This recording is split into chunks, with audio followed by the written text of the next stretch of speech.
Okay, ito yung 32 inches na Android TV. Ayan, naka-power on na yan. So, mapapansin yung pinaka-LCD niya, may liwanag siya. Buo kasi yung backlight niyan, kaya ganyan. Pero wala siyang display. Walang picture. Dito, mapapansin nyo, gagawin natin, makikita nyo, may liwanag siya pa siya dyan sa screen. Pag power off niyan, bigla yung didilim. Pansinin nyo. Ayan o, di ba? Bigla na siyang dumilim. Ibig sabihin, buo yung backlight at ang sira niya yung pinaka-panel board. At ito naman yung model number niya.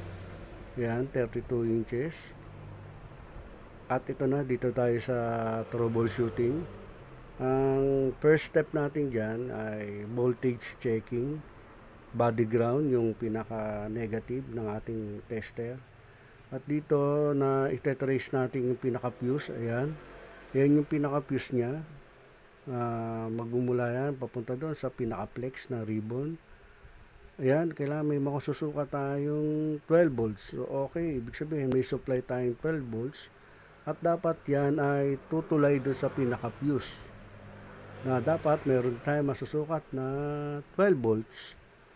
Okay, ibig sabihin, buo yung fuse natin at meron din tayong supply sa top board. Pero ang nakakapagtaka, wala tayong display. So, ang maaring sira nito ay may protect, may short na SMD na parts, yung mga maliliit na capacitor. So, dito, ang pagtetrace naman yan, select mo siya sa buzzer, connected to ground, at yan ipo-point out mo yung mga SMD dyan na capacitor isa-isa. So kailangan wala kang ma-check na shorted or hindi magbabuzzer yung tester natin. So dyan isa-isa ko yung chinek at wala naman ako na-check na shorted. At dito sa next procedure na ay nagkaskas ko ng mga ng line. So, tinrace ko muna yan per line, per channel. Tinrace ko kung alin dyan yung magkakaduktong. Yan. So, nung natrace ko na siya, at dito, nag-decide ako na mag-cut muna sa kanan. Yan. Tinrace ko siya dyan. Pero, at yan nga, at dito na ako nag-cut ng line, yung mga clock signal. Maaring meron na siyang mga shorted kaya nagpo-protect yung ating system at wala siyang display. So dito yung cutting method ko. Ayan.